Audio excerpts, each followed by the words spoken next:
1955 में अमेरिका को बहुत धौंस हो गई एक बार। अमेरिका बहुत ताकतवर देश था भाई। 1975 में अमेरिका हार के निकला वहां से। अमेरिका के 58-60 हजार सैनिक मरे उस युद्ध में। रशिया को लगा कि यूक्रेन तो छोटा सा, पी जाऊंगा उसको 4-5 दिन में। आपको लगता है कि युद्ध बहुत आसान है, भारत क्यों पीछे हट गया, अचानक क्यों बंद हो गया? और टीवी चैनल्स वाले वीडियो क्लिप दिखा दिखा के बता रहे हैं इस्लामाबाद भी हमारा हो गया, लाहौर भी हमारा हो गया। पाकिस्तान समझ गया कि इस सबसे बात नहीं बनेगी। फिर वहां आगे जनरल जिया उल हक, और उन्होंने बहुत प्रसिद्ध मुहावरे कहे। एक मुहावरा ये है कि भारत को हजारों ऐसे कट्स लगाएंगे कि ब्लीड कर पा रहे हर जगह से।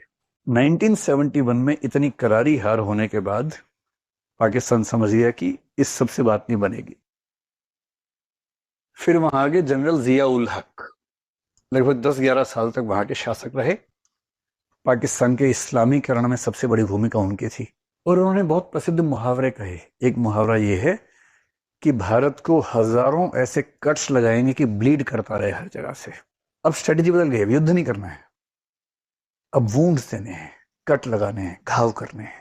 और घाव करने के लिए युद्ध कौन लड़ता है? और 1980s से कहते हैं कि अप्रोच चेंज हुई, अब युद्ध नहीं, अब होंगे प्रॉक्सी वॉर। क्योंकि युद्ध में इतना खर्चा होता है कि मूर्खता है। आपको लगता है कि युद्ध बहुत आसान है, भारत क्यों पीछे हट गया, अचानक क्यों बंद हो गया? लोगों को बड़ा, जो पबजी खेलने वाले उनको लग रहा था कि यहाँ हो ही जाए काम, आदत पबजी खेलने की है। ऐसे ऐसे प्यारे बच्चे हैं, आईपीएल का एक ओवर देखते थे फिर युद्ध देखते थे। इधर क्या हुआ युद्ध में, आईपीएल चलो देखो सेंचुरी लगने वाली है, आईपीएल युद्ध, आईपीएल युद्ध। ऐसी जनता है, उन्हें युद्ध पबजी लग रहा है कि मजा आ रहा है, मजा आ रहा है। और टीवी चैनल्स वाले वीडियो क्लिप दिखा दिखा के बता रहे हैं इस्लामाबाद भी हमारा हो गया, लाहौर भी हमारा हो गया। वाह। और कराची तो हो ही गया है, कराची का तो बोर्ड हमारा हो गया। और पाकिस्तान वाले मजाक बना रहे कि देखो मौत का नंगा नाच हो रहा है यहाँ पर, वो डांस करके दिखा रहे कि देखो मौत का नंगा नाच, भारत के चैनल्स पे दिखा रहे हैं। एक तो मीडिया इतना क्या बोले उसके लिए। युद्ध बहुत महंगा सौदा है, बेवकूफी युद्ध करना। 1955 में अमेरिका को बहुत धौंस हो गई एक बार। अमेरिका बहुत ताकतवर देश था भाई। सेकेंड वर्ल्ड वॉर में 1945 में परमाणु बम उसी ने मारे थे जापान पे। दुनिया भर में धाक थी कि परमाणु बम वाला देश है। फिर यूएसएसआर ने बना ली तो धाक बराबर हो गई। अब अमेरिका को एक बार वियतनाम से दुश्मनी हो गई। वियतनाम के अंदर अमेरिकी समर्थक और यूएसएसआर समर्थकों में झड़प हो गई, और ऐसा लगने लगा कि वियतनाम यूएसएसआर की लॉबी में जा सकता है। तो यूएसएसआर की लॉबी में ना जाए इसलिए अमेरिका ने हमला कर दिया उसके ऊपर।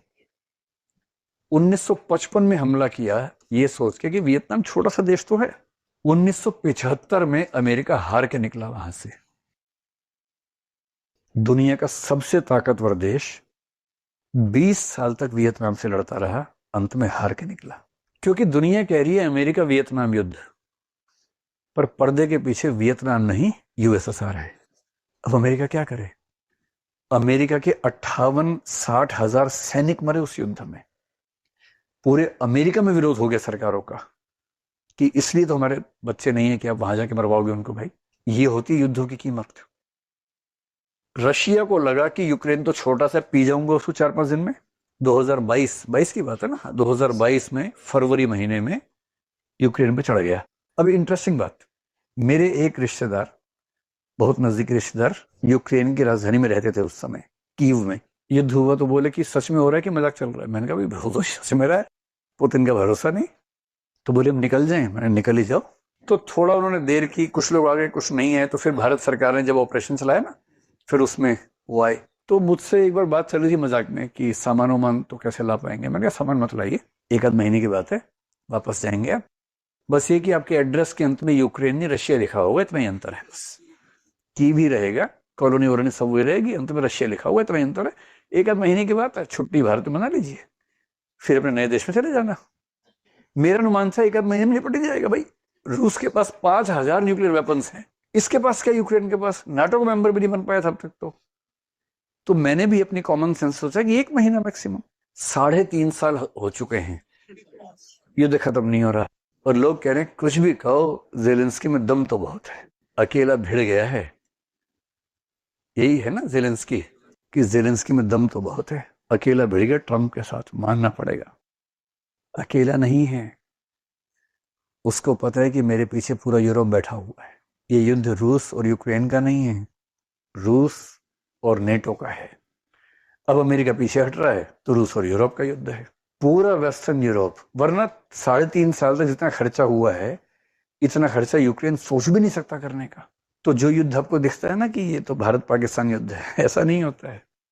भारत के पीछे कितने देश हैं, पाकिस्तान के पीछे कितने देश हैं, किस हद तक साथ में हैं। ऐसा होता है कि कई लोग बोलते हैं इससे क्या फर्क पड़ता है, हम क्यों किसी का ध्यान रखें। गोदाने को उपन्यास है हिंदी का, उसमें जो किसान है होरी, उसका बेटा है विद्रोही टाइप का। नाम तो गोवर्धन है पर गोबर बोलते हैं लोग उसको, नाम चलता है गोबर, वैसे गोवर्धन नाम है। तो बाप बेचारा बाप होता है, बाप कह रहे बेटा हम सब बिरादरी के चाकर हैं, इसके बाहर नहीं जा सकते। और बेटा क्या बोल रहा है, पैसा हो तो ना बिरादरी का काम है ना हुक्का पानी का। आप सबको सही लग रहा है ना, क्योंकि आप सब युवा लोग हैं ना, इसलिए। इंटरनेशनल रिलेशन से बिरादरी के बिना काम नहीं चलता है। पूरी बिरादरी बैठती है, खाप पंचायत बैठती है वैसे ही, और उन सबको सांस लेके चलना पड़ता है। अकेले इतनी ताकत हमारे पास नहीं है कि हम अमेरिका से यूएसएसआर से भिड़ जाएंगे, आज नहीं भिड़ सकते। इसलिए अब जमाना है प्रॉक्सी वॉर का, कि युद्ध ना करेंगे ना अनाउंस करेंगे, ऐसे काम करके आ जाएंगे। और पाकिस्तान इसमें एक्सपर्ट हो चुका ठीक ठाक। कहने वाले कहते हैं कि हम भी एक्सपर्ट हो चुके हैं, बलूचिस्तान में चीजें ऐसी नहीं हो जाती हैं। हमें नहीं पता, हम तो मानते हैं ऐसी हो जाती हैं, क्योंकि वहां के लोग चाह रहे हैं आजाद होना।